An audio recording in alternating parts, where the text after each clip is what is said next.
Viacom has let go of Nick Cannon, which means which means pretty much that's wilding out right there, gone, because Viacom owns MTV. He had an episode of Cannon's Class with Professor Griff.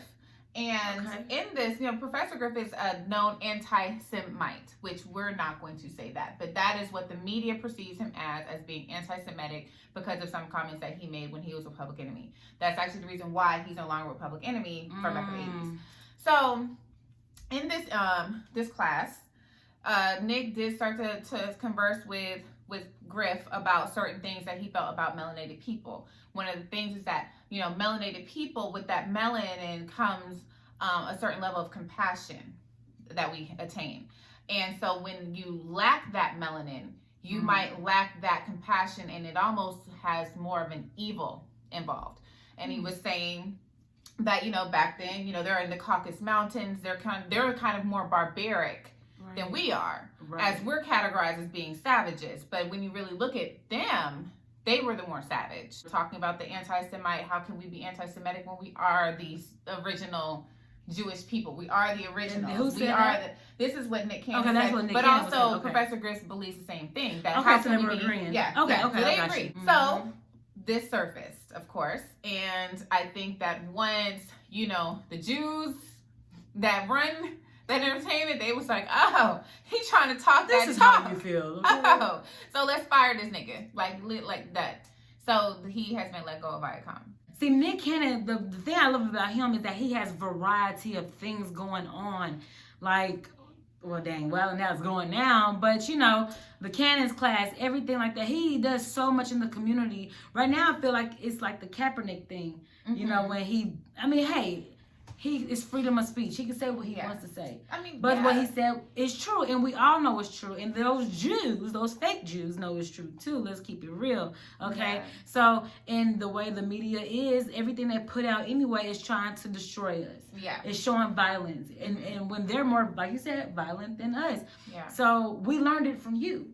Yeah. What I'm saying? And I think we learned it from you. What happens is when we tell the truth, it comes off racist, but it's the truth. Okay. Who's racist? Right. And I'm just like, because I am a historian. Now, I will first off say that I am white too. My grandfather is white. Mm-hmm. That whole side of my family is white. My spirit guides are white. These are my ancestors. There's nothing in me that will make me racist. Exactly. At all, as I say this. But I'm also a historian. And when I start to learn history and study, like really as a whole, when you see white people, that is savage as fuck. Colonization is savage. That's barbaric. You go into a place, you see people, they're people, but you convince yourself they're not people because of their skin color being different. Ain't it? But you go, you murder the people, you murder their culture. No. They did the worst thing. They manipulate first. Yes. I love you. We're friends. Let us do this for you. Let's trade. Manipulation. You manipulate first. Very true. Because our people were giving, and even the natives, they're giving. They're just. They did that. Like even the Africans, like the Israelites over there, they were giving. They helped them. Even though, them other people was Indians were selling us too, and Pakistanis, all those other people. But even South Africa, that's what they did to Shaka Zulu. The Dutch, they came and they were friends at first. They befriended the king. And then once they seen the weakness, then they went and they took over. And that's how they started the Dutch were the people that colonized South Africa.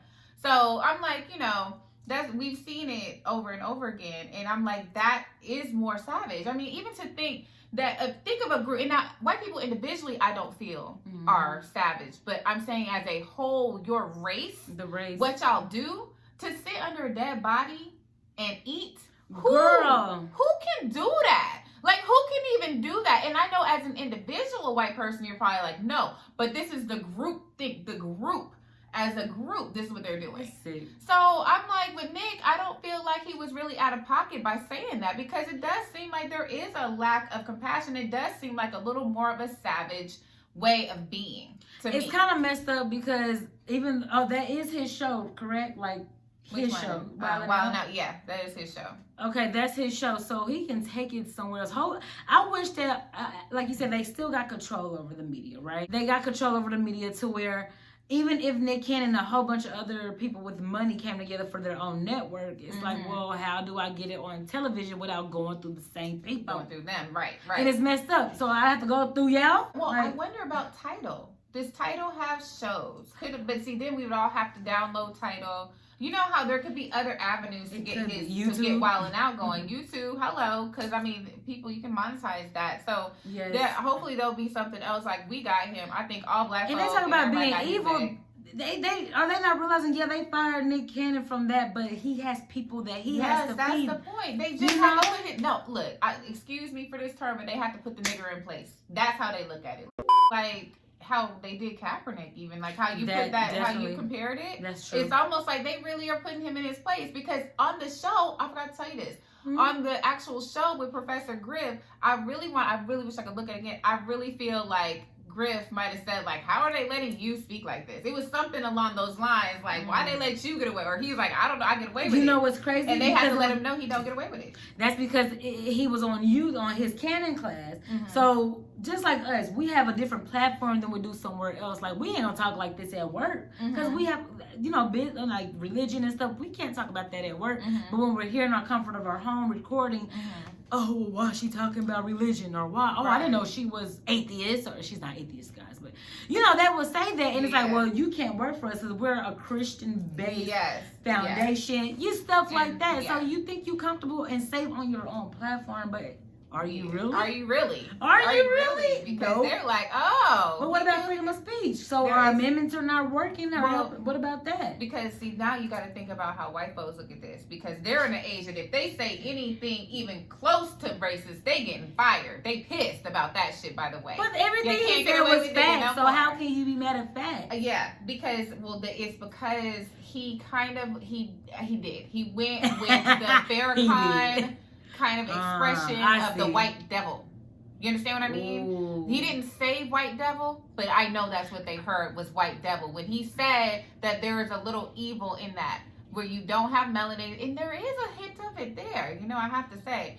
I did notice that there is a little bit of a difference in the melanated versus non-melanated people, the way that we are overall, how we were in history. So I feel like they've pretty much knocked Nick Cannon over the head, and that is up to us now to support him, whatever he is going to try to do. Hopefully they give him the rights to Wild Out so he can take it somewhere else. If he does, we better flock to that shit. Yes, and please support Nick Cannon, even with his documentary with the Nick Cannon, Dr. Sebi. Yes, watch Cannon's class, all of that stuff. Yes.